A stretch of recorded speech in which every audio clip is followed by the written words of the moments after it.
Now, our next guest started his music career in the Bluebell and Inchicore suburbs of Dublin, and since then the sounds of Irish freedom have echoed through halls and concert stages across Ireland and indeed around the world for more than 50 years. They are still entertaining the masses. Quite simply, the most successful folk band the country's ever produced. The Dubliners might dispute that, but there wouldn't be much in between the two of them. One of the founding members of the Wolfe Tones, Brian Warfield, joins us now. But before we chat to him, let's take a quick look at a performance that it's safe to say is a firm favourite with audiences across the world.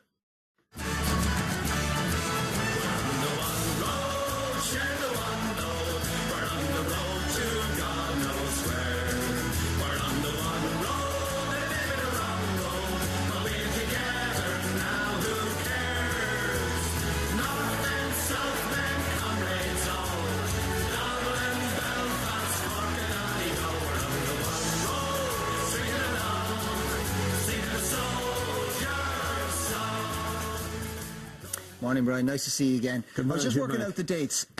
Yourself and Derek and Noel Nagel in 64, and then Tommy joined you in 65. So you're, effectively 52 years on the road? Yeah, well, Tommy actually joined us in 64. As well? October, yeah.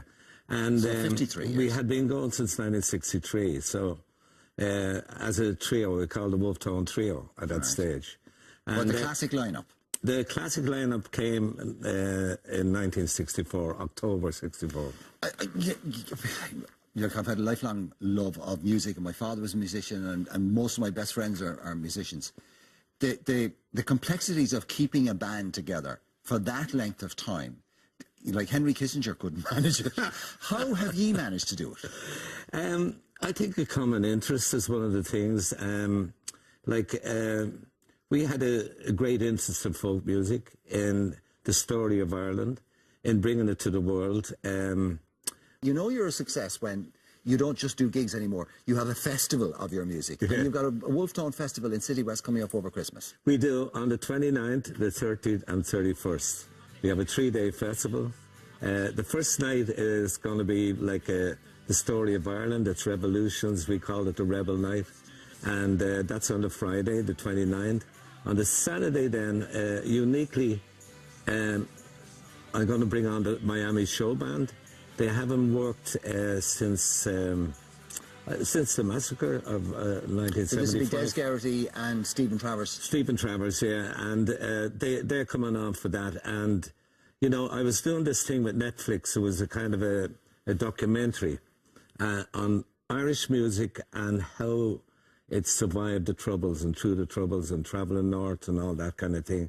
And I happened to mention to the producer about the Miami massacre. Mm-hmm. And he said, I'd like to talk to one of them guys. So he got on to Stephen, and Stephen brought in some other people like, whistleblowers and everything, because they're fighting to get compensation for the collusion that went on between the British security forces and the loyalist forces that massacred them. Mm-hmm. So there's an ongoing case going on. I think it came up this week. So well, we leave that alone. Yeah, exactly. Anything to do with lawyers, we'll stay away from, if you don't mind. I know nothing about them. and so, well, listen, it'd be lovely. I mean, we've had Stephen on the programme many times, and he's a really lovely man. And apart from the appalling loss of life, the devastation, the ripples of that have gone on throughout their lives. Yeah, you know. Yeah. And so, your third night is going to be what? Third night is New Year's Eve, so let's have a party. And you know how to throw one of those, don't you? Listen to me, it's lovely to see you, and I'm sorry, because of Brexit and all the rest of the time, it's a bit tight this morning, but to mark the event, you're going to give us 3 packages. That's right. We've got a prize which will involve going to see the gig and bed and breakfast and dinner in the Citywest on... For 3 nights. For 3 nights? 3 nights bed and breakfast, and 3 nights bed and breakfast, and all 3 shows, tickets for all 3 shows. So they're worth probably about €500 each. So for 2 people, for three packages. So the full weekend? Full weekend, yeah, for 3 packages. And I know your viewers out there, TV3, deserve it. Well, listen, thank you very much. By the way, what you do, if you're interested in that, and I'm sure thousands of you will be, is you head over to our Facebook page straight away. Brian, listen, happy Christmas to you. Oh, very happy Christmas. Here's to the next 52 years. Okay, and to all out there, happy Christmas. And by the way, happy anniversary in advance of next year, because he celebrates 50 years married to the lovely Mrs. Warfield.